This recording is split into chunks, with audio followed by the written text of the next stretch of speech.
언제 보아도 좋은 방송, 누구랑 봐도 좋은 방송. 안녕하세요, 호감게임TV의 호감입니다. 오늘 제가 여러분들하고 같이 플레이 해볼 게임은요, 플라잉 샤크라는 게임입니다. 그렇게 인기가 있던 게임은 아닌데요, 일단 어떤 게임인지 제가 플레이하면서 이야기를 계속 해보도록 하겠습니다. 출발합니다.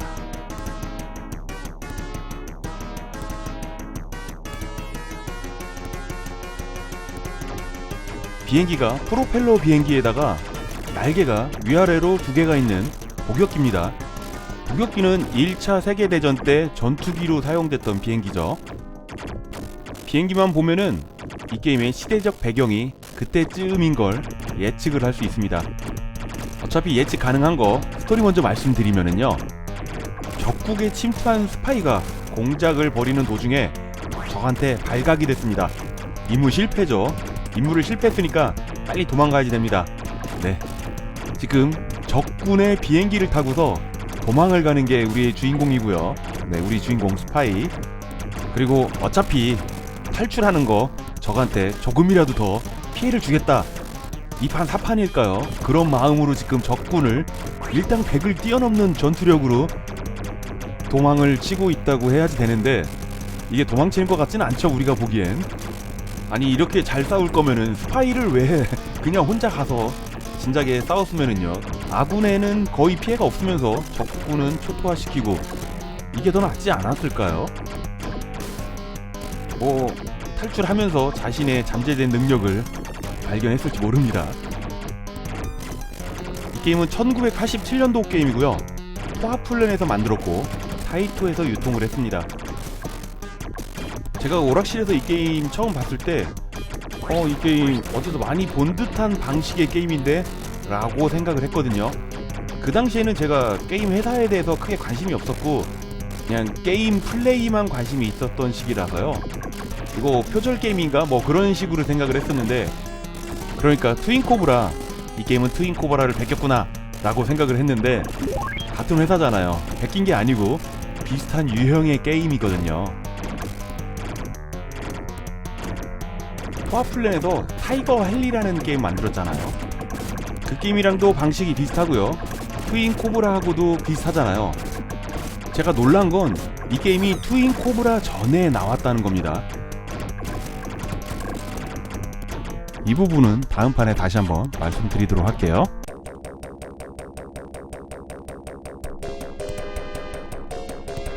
그 당시에 이 게임의 스토리를 몰랐잖아요. 그냥 우리가 출격을 했다가 기지에서 쉬고 다시 출격을 하고 그런 건 줄 알았는데, 스토리를 알고 나니까 스파이가 담력이 대단하죠. 적 기지에 활주로를 이용을 해서 착륙을 하고 보급도 받고, 이 게임은 폭탄이 3개가 기본이거든요. 폭탄을 다 사용하면은 이렇게 스테이지가 하나 끝났을 때 보급을 다 해줍니다. 기본 3개로 다시 만들어줘요. 하지만 우리의 주인공 역시 스파이는 다른 걸까요? 적들을 속여서 보급도 받고 다시 비행기를 타고서 적 기지를 박살내고 계속 그러거든요. 스파이는 다른가 봅니다. 이 게임은 엔딩이 없어요. 그 시절 80년대 중후반까지는 그렇게 엔딩다운 엔딩이 있는 게임이 보기 힘들었죠. 그러려니 합니다.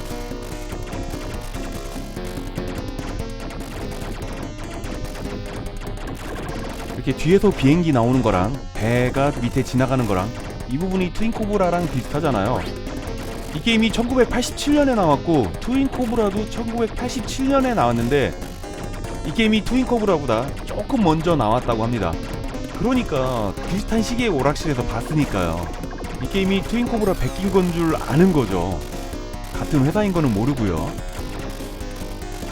제 개인적인 생각이지만 이 게임 출시하고 나서 뭔가 부족한데 하면서 버전업으로 나온 게 트윈코브라라고 생각이 들어요. 저는 오락실에서 트윈코브라보다 이 게임을 더 늦게 봤습니다. 그러니까 더욱더 트윈코브라의 짭퉁 같은 그런 느낌으로 쳐다본 거죠. 이미 편견을 가진 눈으로요. 아마 저와 같은 경험으로 보신 분 많을 거라고 생각이 듭니다. 이 게임은 포아플랜의 과도기적인 시기에 나온 게임이라고 합니다. 1985년에는 타이거 헨리로 대박을 치고요. 그 다음 해 1986년에는 슬랩파이트로 대박을 쳤습니다. 슬랩파이트 많이 들어봤는데 도대체 무슨 게임이지?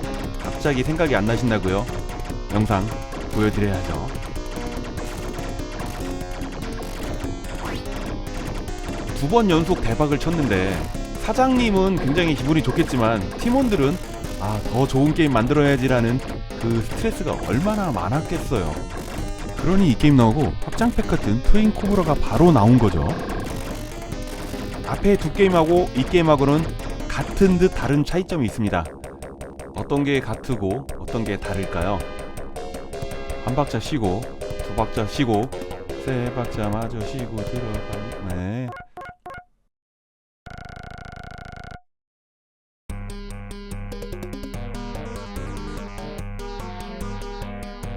폭탄을 사용하는 거는 타이거 헨리에서 가져왔습니다. 슬랩파이트에서는 뭘 가져왔지? 가져온 거 없는 것 같은데요? 앞에 두 게임하고 다른 점은요, 총알이 화면 끝에서 끝으로 나간다는 겁니다. 타이거 헨리도 화면의 3분의 1 정도 총알이 날아가나요? 그 정도 나가다가 땅에 떨어지고요. 그리고 슬랩파이트도 기본 총알은 화면 끝까지 안 가고 화면의 3분의 1 정도밖에 안 나가죠. 그런데 이 게임은 화면 끝까지 나갑니다. 토하플랜 최초의 화면 끝까지 나가는 총알이고요. 또 토하플랜 최초의 비행기가 등장하는 게임입니다. 타이거 헨리나 슬랩파이트 한번 확인해보세요. 적들의 비행기가 안 나옵니다. 적 비행기가 나온 건 이 게임이 최초니까 의미는 있는 게임이죠. 그런 면에서요. 그리고 토하플랜의 또 하나의 최초, 이 게임의 최초는요, 화면이 양옆으로 움직인다는 겁니다. 이런 방식은 우리 게이머들이 굉장히 게임을 쉽게 공략하기 어렵죠. 옆구리에서 갑자기 탱크가 튀어나와서 우리한테 총알을 날리는, 이거는 토하플랜의 특기인 것 같아요. 타이거 헨리에서도 탱크가 갑자기 옆구리에서 튀어나와가지고 총알 쏘거든요. 그 부분 때문에 굉장히 어려웠는데, 그러네요. 얘네들은 게임 만들 때 아예 옆구리에서 탱크가 나와서 총알 쏘게 처음부터 그랬던 애들이군요. 아주 사악한 게이머를 괴롭히는 방법을 알고 있는 회사였군요. 그래도 게임 재밌게 잘 만드는 회사니까 용서해줄 수 있고요. 총알이 화면 끝까지 나가는 것도 좋은데 지상이든 공중이든 그냥 이 총알 하나로 다 공략이 되잖아요. 게임의 난이도가 굉장히 쉬워지는데 한몫한 겁니다. 이 부분이요. 제비우스가 대성공한 이후로는 공중 공격이 따로 있고요, 지상 공격이 따로 있는 게임들이, 슈팅 게임이 그렇게 참 많이 나왔는데 그러지 않게 총알 하나로 통합을 했으니까 땡큐입니다. 아쉬운 점은 총알이 딱 이 한 종류라는 거예요. 무기를 파워업을 할수록 범위가 넓어지는 거지 총알이 바뀌지가 않잖아요. 단조롭죠. 단순합니다. 그러니까 같은 해에 이 게임 내고 아차 싶어가지고 바로 트윈 코브라 총알도 변경이 가능하잖아요. 그렇게 바로 버전업을 해서 나온 거 맞는 것 같습니다. 트윈 코브라에서 무기 제일 좋아하는 거 다들 저랑 같을 겁니다. 파란색 무기요. 트윈 코브라 리뷰했으니까요, 트윈 코브라 한 칸 띄고 호감 검색창에서 확인해 보시길 바라겠습니다.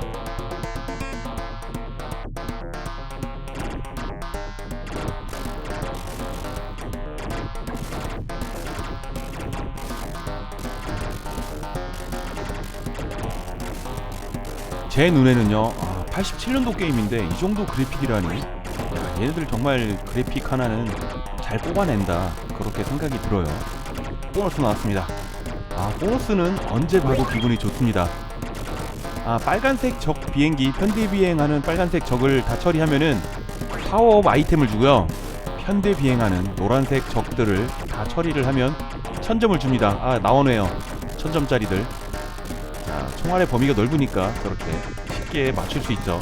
1000점입니다.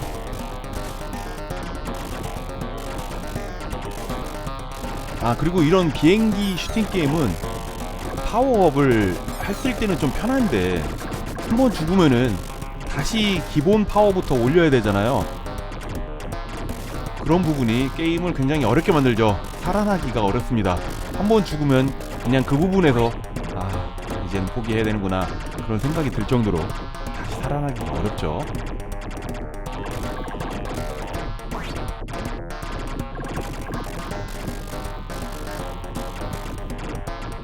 이 게임의 제목이 플라잉 샤크잖아요. 하늘을 나는 상어라는 건데 스파이의 암호 있잖아요. 007 뭐 그런 식으로 이 스파이의 암호명인 것 같습니다. 일본어 제목으로는 비상교, 비상 나는 교가 상어를 말하더라고요. 그러니까 일본어도 하늘을 나는 상어 맞고요. 출판도 플라잉 샤크, 네, 이 게임이요. 하늘을 나는 상어 맞고요. 그리고 북미판만 이름이 좀 특이하게 스카이 샤크입니다. 플라잉 샤크나 스카이 샤크나 제가 볼 때는 그게 그거 같거든요.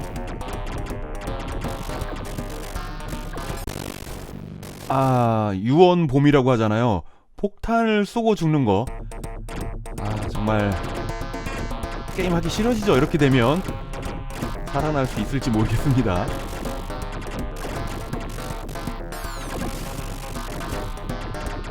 이 게임이 많은 오락실에 있지 않았어요. 제 기억에는 그 당시에 제가 자주 가는 오락실에는 있었는데 다른 오락실에선 보기 어려웠어요. 큰 오락실에서 또 본 적은 있고요.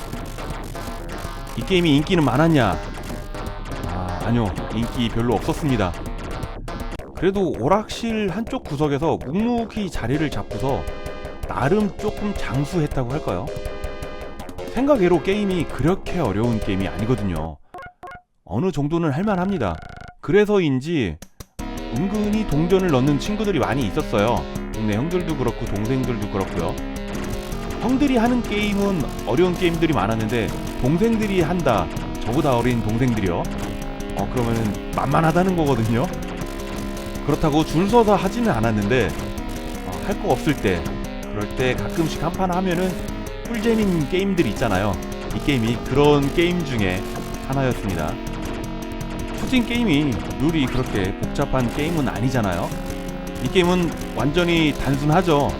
무기도 뭐 골라 먹을 거 없이 나오는 대로 다 먹으면 되잖아요. 요즘 그런 슈팅 게임이 어딨나요?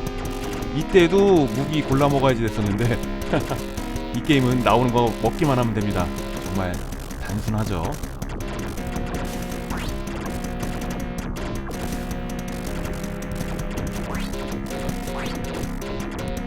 이 정도 살아났으면은 다행입니다. 이제 어떻게든 버틸 수 있죠. 다시 이제 죽지 말아야 됩니다. 인터넷에서 이 게임 고수들 플레이를 보니까 8시간 플레이도 있더라고요. 아니 이 게임을 8시간이나 앉아서 한다고요? 화장실도 안 가나? 밥도 안 먹고. 정말 인간을 초월한 인간인 분들이 게임계에는 많은 것 같습니다. 이 게임은 요즘에 최신 기종으로도 이식이 됐습니다. 플스4하고 스위치로도 이식이 됐는데 스위치로는 한국 정식 발매를 안 했기 때문에 구하기가 어려우실 거고요. 플스4로는 다운로드로 가능하기 때문에 플스를 가지고 계신 분들은 이 게임 즐기실 수 있다고 봅니다. 제가 플스4가 없으니까 5도 없고요. 확인을 못 해가지고 자신있게 말씀을 못 드리겠네요. 패밀리로 이식됐을 때 시기쯤에 PC용, 도스용으로도 이 게임이 있다고 하거든요. 저는 그 시대에 못 봤습니다. 도스용이 있는지도 몰랐네요. 최신 기종으로 이식된 버전은 오락실이랑 똑같잖아요. 비교할 것도 아닌데 도스용으로 이식된 거는 궁금합니다. 제가 찾아서 플레이를 해봤거든요. 제가 잠깐 그 영상 보여드릴게요. 여러분들은 지금 고품격 게임방송 후간게임TV에 함께하고 계십니다. 칼라가 EGA 칼라, 그러니까 한 16칼라 정도 되는 것 같죠. 사운드는 우와, 애드립을 지원하나 봅니다. 총알 쏘는 소리 들으시는 거고요.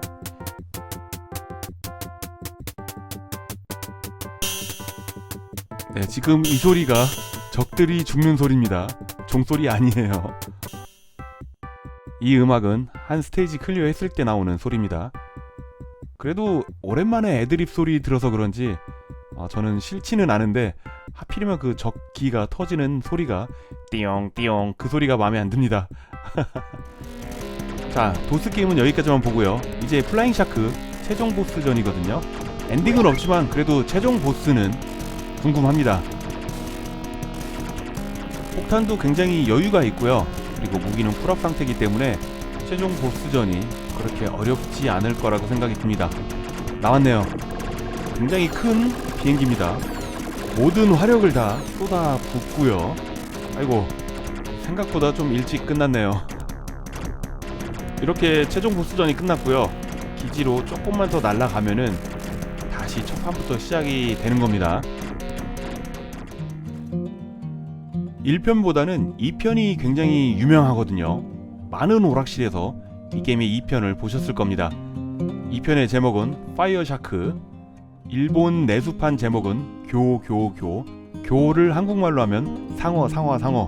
네, 이 게임 2편도 상어가 날아다니나 봐요. 2편이 더 유명하니까 나중에 이 게임의 2편도 한번 리뷰하도록 하겠습니다. 오늘도 귀중한 시간 내주셔가지고요, 호간게임TV를 봐주셔서 정말 감사합니다. 호간게임TV를 봐주시는 모든 분들 언제나 하시는 일 술술술술 풀리기를 제가 늘 바라고 있는 거 아시죠? 저는 최대한 빠른 시간 내에 재밌는 게임 가지고요, 금방 돌아오도록 하겠습니다. 다음 영상 가지고 올 때까지 지금처럼 늘 건강하시고요, 감기 조심하시고요, 금방 올게요. 감사합니다.